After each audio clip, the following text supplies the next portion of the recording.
63তম জন্মজয়ন্তী কথা ও সংস্কৃতি চর্চার পক্ষ থেকে আমাদের সকলকে জানাই রামের জীবন। আমরা রবীন্দ্রনাথের পূজা, প্রেম ও বিশ্বাস সম্বন্ধে অনেক জেনেছি, কিন্তু আমরা এখানে রবীন্দ্রনাথের বৈপ্লবিক সম্বন্ধে জানি।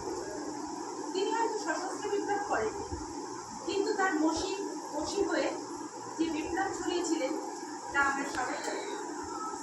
এরই পরিপ্রেক্ষিতে কবি কৃষ্ণকলি বেরার কলমে বৈপ্লবিক রবীন্দ্রনাথ, কলমে কৃষ্ণকলি বেরা, পাঠে টুলু বসু সেন, পার্থসারথী চক্রবর্তী, শিলা চক্রবর্তী, তুলা সরকার, কল্যাণী সরকার, আমি শর্মিলা পাল, নৃত্যের দিশা কর্মকার, পিঙ্কি পাঠক।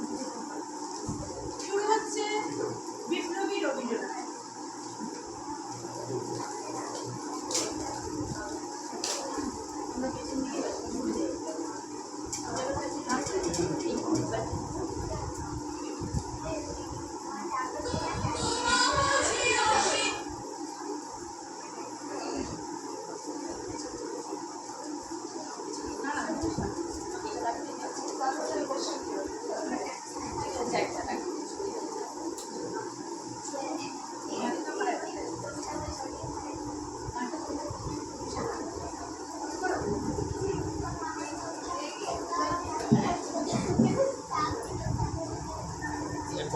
কথা বলে যাচ্ছি কিন্তু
ঠাকুরবাড়ির অন্দরমহল ঝুঞ্ঝরিত হল ফুলওয়ার শঙ্খধ্বনিতে, গ্রীক দিগন্ত উদ্ভাসিত হল আনন্দের ছড়ানো ধারায়, আবির্ভাব হল যুগান্তের এক ধ্রুবমাধুরী কালের ডাক, চিরবেতনের দিল ডাক 25শে বৈশাখ।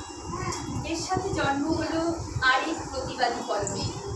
প্রেম, পূজা, বসন্তের কাব্য সৃষ্টির পাশাপাশি গর্জে উঠেছিল যার কলম তলোয়ার নিঃশব্দ গর্জনে। তাই তো ব্রিটিশ সরকারের নির্মম নিষ্ঠুর জালিয়ানওয়ালাবাগের হত্যাকাণ্ডের বিরুদ্ধে প্রবল ঘৃণায় ত্যাগ করতে পেরেছিলেন ব্রিটিশদের দেওয়া নাইট উপাধি। দেশপ্রেমের আকুল আরতিতে যার কলম বার্তা দিয়েছিল,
নাহি সাজে